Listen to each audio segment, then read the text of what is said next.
ડભોઈ શહેરમાં ઠેર ઠેર ઉભરાતી ગટરો, ગટરના ગંદા પાણી રોડ પર વહી રહ્યા છે, જેને લઈને મચ્છરોનો ઉપદ્રવ વધી ગયો છે। જેમાં મહુડી, ભાગોળ, માછીવાડ, ખાડા રાણાની હોટલ, ઈદગાહ વિસ્તાર, રેલવે ફાટક પાસે, કાંજીવાડ મસ્જિદ અને આશિયાના બિલ્ડિંગ પાસે છેલ્લા 3 દિવસથી ઉભરાતી ગટરોને લઈને લોકો ત્રાહિમામ પુકારી ઉઠ્યા છે। મંદિર, મસ્જિદ જવું હોય તો ગંદા પાણીમાંથી પસાર થવું પડે છે। પાણીના કારણે મચ્છરોનો ઉપદ્રવ વધી રહ્યો છે।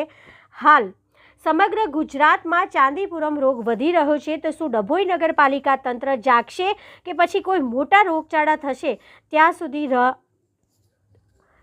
કોઈ મોટો રોગચાળો ફેલાશે ત્યારે તેઓની આંખો ખુલશે?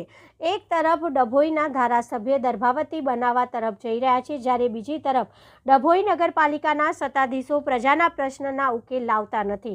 વારંવારની રજૂઆતો કરવા છતાં પણ કોઈ નિકાલ છેલ્લા 3 દિવસથી આવતો નથી।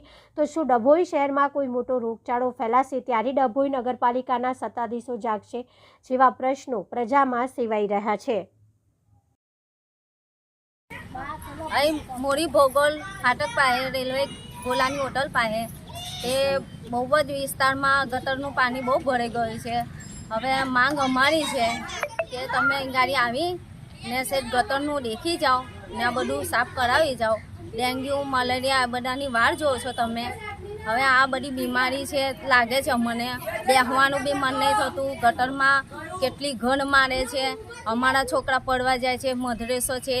અહીં ગાડી આ મસ્જિદમાં નમાજ પડવા આવે છે, તે બી એવા પગે લઈને જાય। અમારા પાક આ બધું હોય છે। અમારા મુસ્લિમ છે, અમારા અહીં ગાડી મંદિર છે, મંદિરમાં લોકો દર્શન કરવા આવે છે, દર્શન કરીને એવા જ પ્રસાદ લઈને જાય છે, બરાબર। હવે આ છે ને છોકરા બી અમારા પડવા જાય છે ને, તો એવા જ કપડો એ લઈને કુરાન શરીફ લઈને બેસી જાય છે। હવે આ બધું અમારે ગંદકી ફાવે નહીં।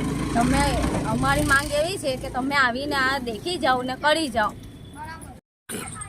આ મહુડી ભાગોળ રેલવે ફાટક પાસેનો વિસ્તાર છે ને એના પછવાડે ગોલાની હોટલ આવેલી છે, પછવાડે વસેવાલે જીનનો વિસ્તાર છે, ભક્કર સાપી દરગાહ તરફ જવાનો રસ્તો છે। બધી જગ્યા પર ગટરો ઉભરાય છે અને પાણી ભરાઈ ગયું છે। તેથી અમારે સુધરાઈને અપીલ છે કે જલ્દી એનું નિરાકરણ લાવે એ અમારી માંગ છે।